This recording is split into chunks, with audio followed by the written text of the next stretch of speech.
Justin Martyr was one of the leading early Christian writers who wanted to make Jesus a historical figure. Justin's writings are available in the original Greek without later changes made by the Catholic Church.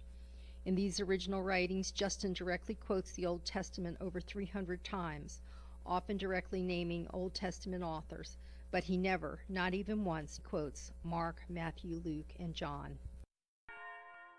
Justin Martyr, who never quotes from the New Testament Gospels, does refer to these Gnostic Gospels.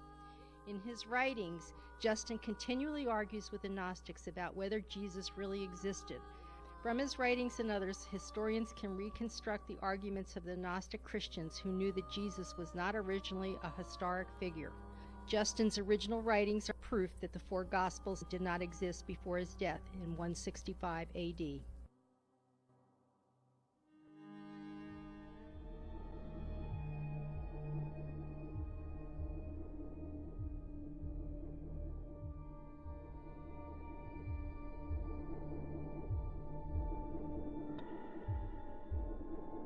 Only the most ignorant of Christians today still believes that the Gospels were written by the apostles. Even the Catholic Encyclopedia admits the apostles did not write them.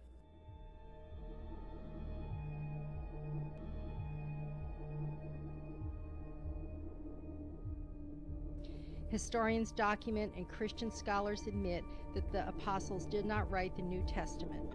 And if Jesus did not exist, the apostles did not exist. The historical proofs most often given for the existence of Jesus are that he is mentioned by Josephus, and that since there are Christians, there must have been a Jesus. But hundreds of religions have worshipped someone who did not really exist. Josephus wrote extensively about other radical Jewish sects, such as the Essenes. Wouldn't Josephus have written extensively about Jesus? As late as 94 AD, Josephus had nothing to say except one short paragraph that even Catholic bishops have called a rank and stupid forgery. In the forgery, Josephus is made to say Jesus was Christ, but Josephus was never a Christian. Only a Christian would make that statement. In other writings, Josephus says the Emperor Vespasian is the Messiah. Josephus lived in Rome during the time of St. Paul. The convert St. Paul was supposedly the leading Christian figure in Rome, and so dangerous that he was publicly executed under the Emperor Nero. But Josephus doesn't mention Paul either, nor is Paul mentioned by other historians of the day. The epistles of Paul are some of the earliest Christian writings. But first we have to deal with more forgeries, this time of Paul. The general consensus among modern scholars is that just 7 of Paul's epistles are genuine. Separate these from the rest of the New Testament and it becomes clear that Paul only describes the story from the crucifixion onward, and he does not know about the Gospels. He never refers to Jesus of Nazareth or Bethlehem. He does not refer to Judas, Pilate, and the other biblical characters, and does not quote any of the sayings or sermons of Jesus. Many scholars note that these are actually Gnostic in flavor, like the Gnostic Gospels that were not included in the New Testament. Marcion of Pontus, a Gnostic Christian who opposed the attempt to change Jesus into a historical character, called Paul the greatest disciple of Christ. Marcion claimed to have found the epistles of Paul in Antioch and was the first to publish them in Rome. But the Paul Marcion may be referring to is the pre-Christian teacher and philosopher Apollonius of Tyana, a well-known historical figure who lived to about 100 AD. Paul was said to be born in Tarsus. Apollonius was schooled in Tarsus. Paul was said to have fought the wild beasts at Ephesus. The same was said of Apollonius. Both Paul and Apollonius speak of the altar to the god with no name in Athens. Apollonius is a Greek name which, when translated to Latin, becomes Paulus or Paul.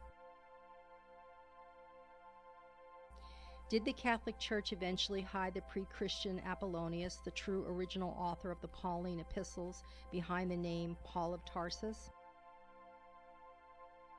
Martin Luther, the creator of Protestantism, stated that Apollonius was the true author of at least one of Paul's epistles. Like the Gnostic Gospels left out of the New Testament, the true epistles of Paul, or Apollonius, relate a story that is mythical, not historical. The reasons for this can be better understood by exploring the true underlying basis for the creation of Christianity, or the real Jesus.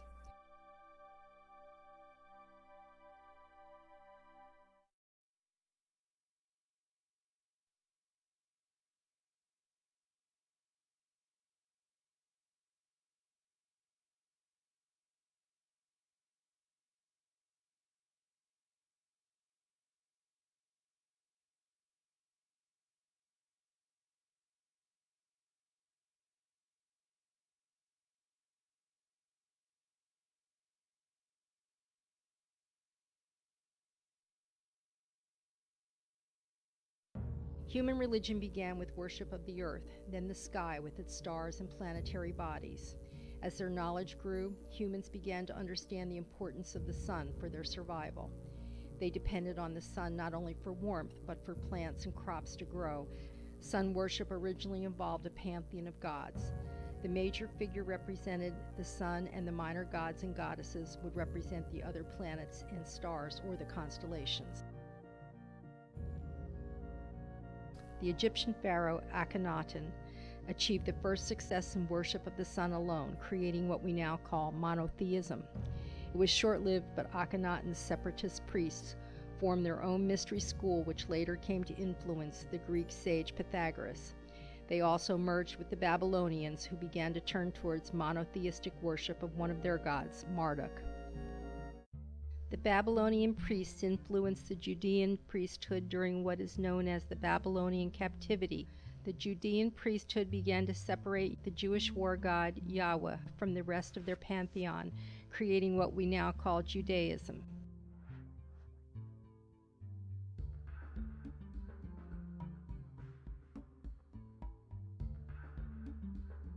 The Judaists based many of their myths on older stories from other countries like Sumer.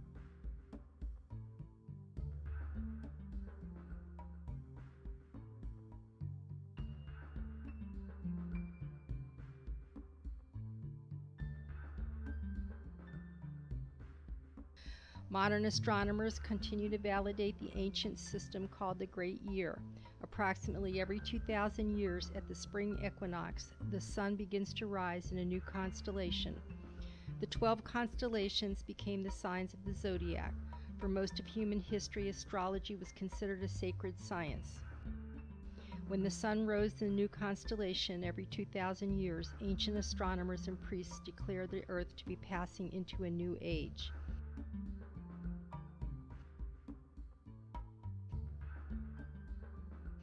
In our modern times, the age of Pisces is now passing into the age of Aquarius. It takes the sun 26,000 years to rise in all 12 constellations before the cycle starts over again. Ancient knowledge of the Great Year is found worldwide.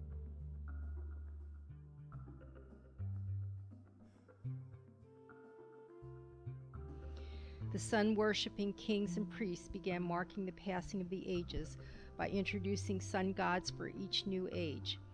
Sometimes the god of the passing age would have a son for the new age. The creation of monotheistic Judaism, Christianity, and Islam straddles the period when the age of Aries was passing into the age of Pisces.